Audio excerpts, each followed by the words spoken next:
uma das principais capacidades do ser humano é ser criativo, né? Desenvolver soluções, tanto na área comercial quanto na área cultural. Mas a reprodução de produções culturais de outros sem autorização, é claro que causa prejuízo para a economia criativa e está sujeita a multas e penalidades.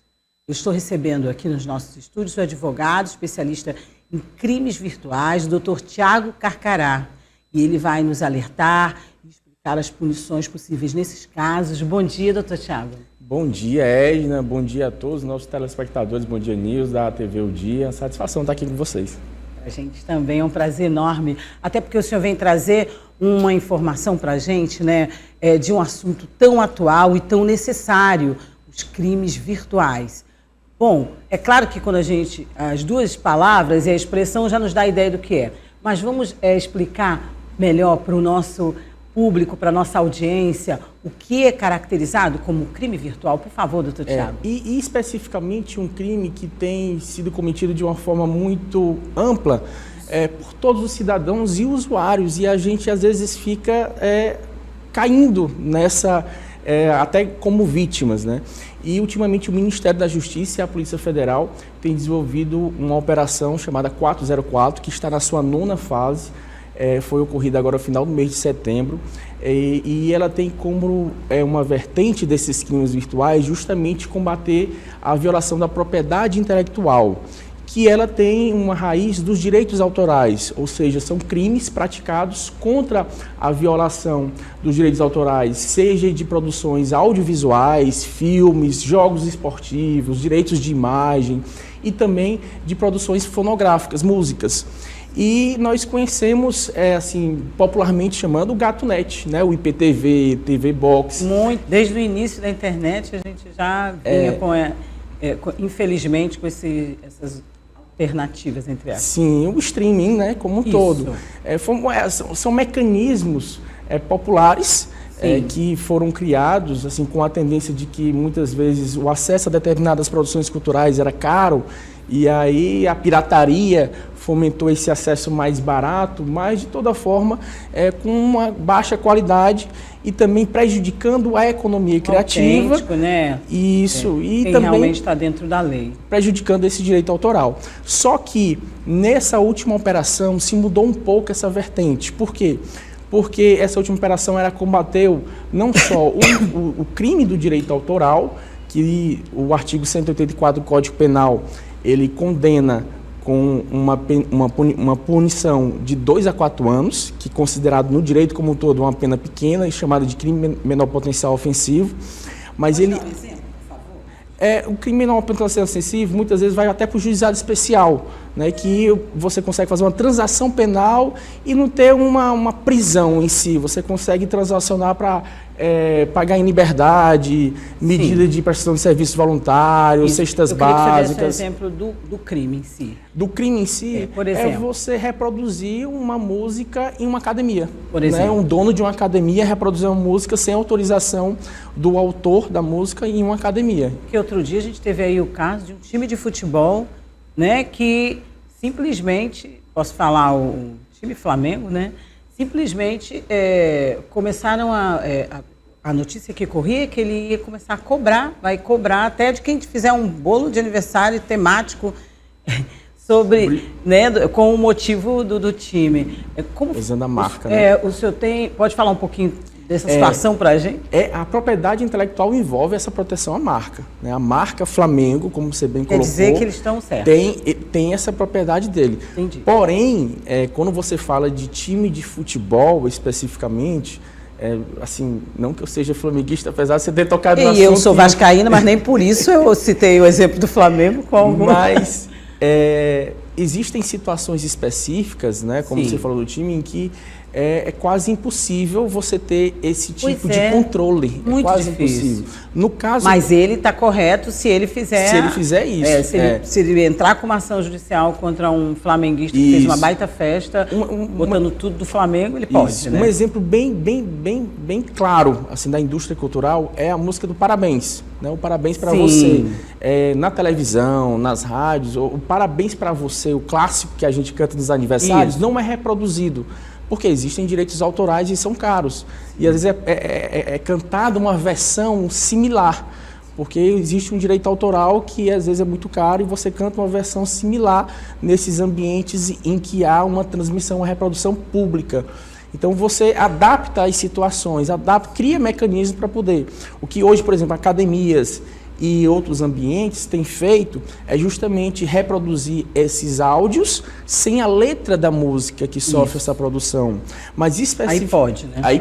Aí pode sim. Mas especificamente sobre essa questão do streaming em si, o que cabe a nós alertar é que nessa última operação da Polícia Federal, eles incrementaram esse delito também com a questão de associação criminosa, porque os provedores de internet que estavam hackeando esses links, eles eram não só do Brasil, mas da Argentina e também da Europa.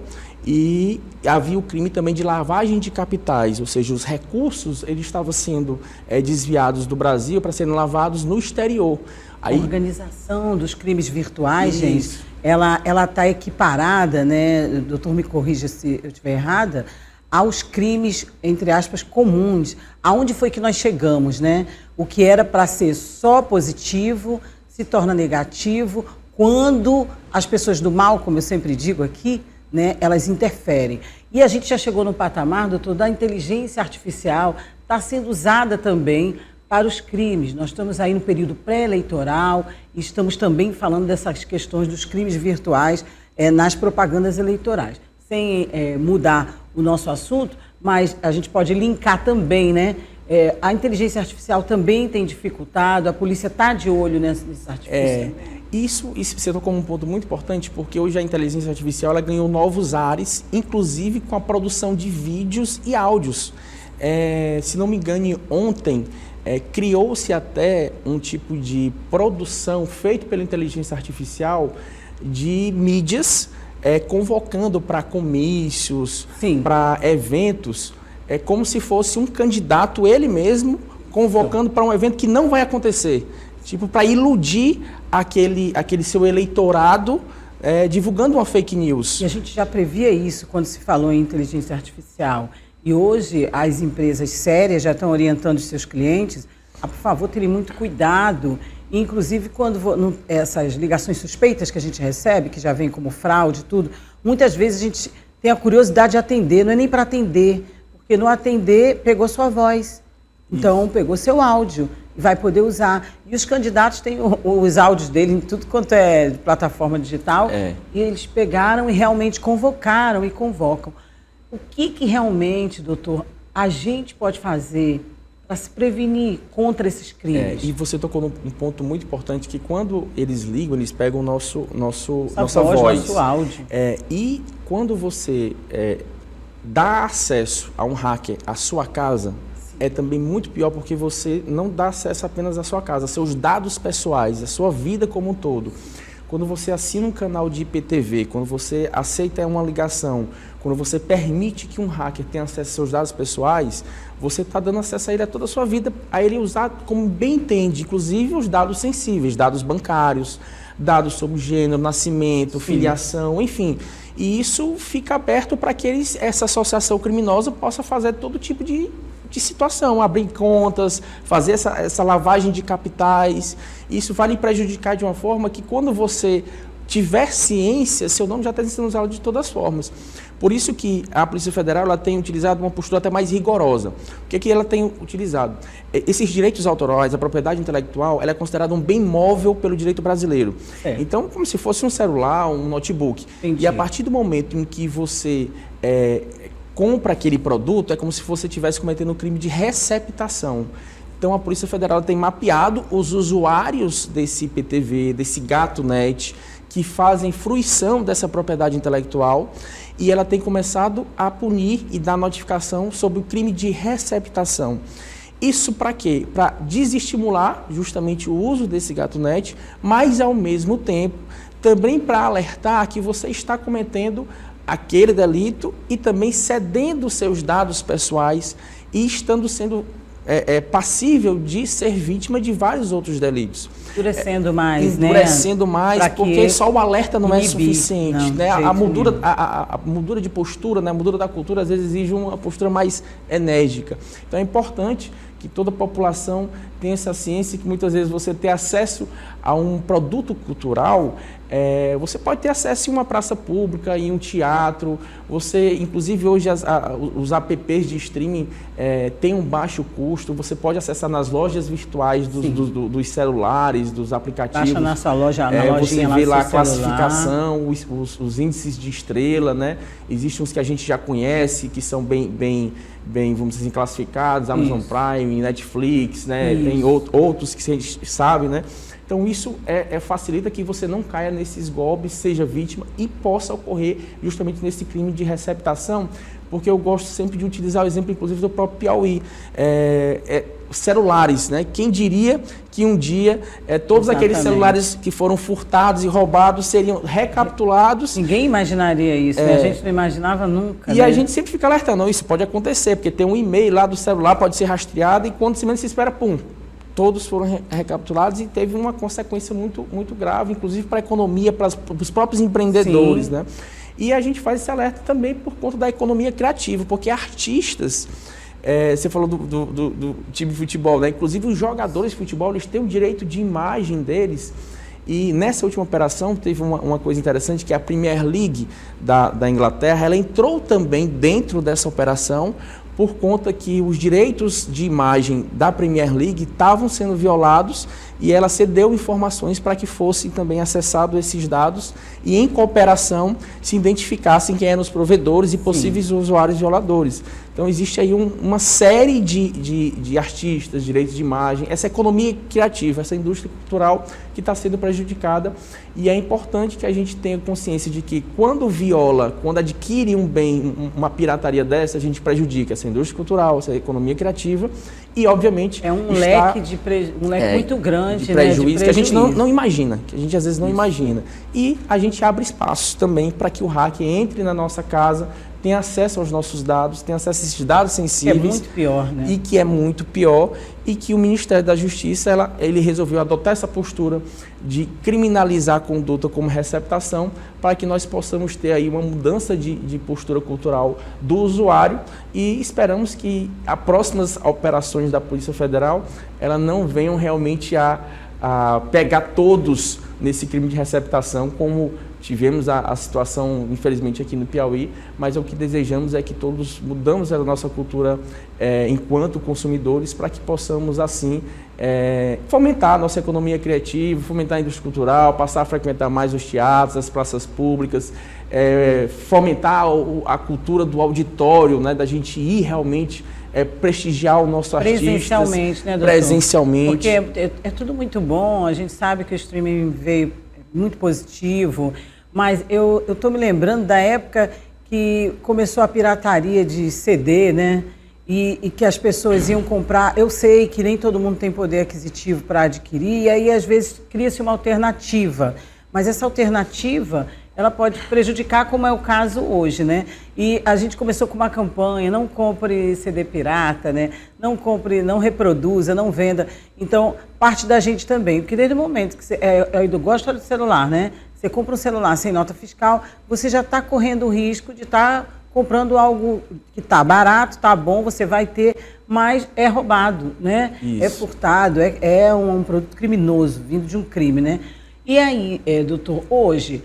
a gente já tem aonde recorrer, as delegacias virtuais, tem uma lei toda para isso, mas o que está faltando ainda?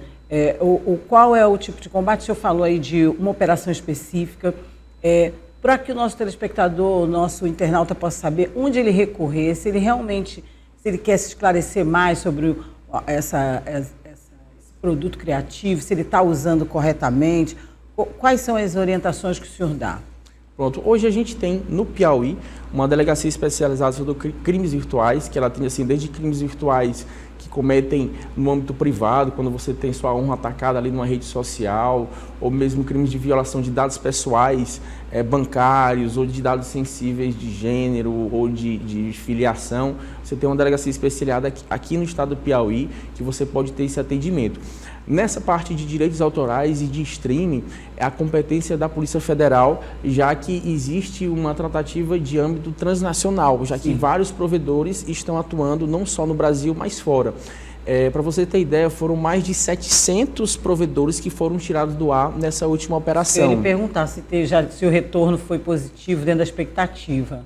Nesse sentido de você colocar 700 provedores, mais de 90 aplicativos que foram retirados do ar, foram positivos. Agora, o prejuízo para os cofres públicos, né? é incalculável. Eles estimam que foram mais de 300 milhões de reais de tributos que deixaram de ser recolhidos. Muito dinheiro. Além do prejuízo dos direitos de imagem, dos direitos autorais que deixaram de ser pagos, né?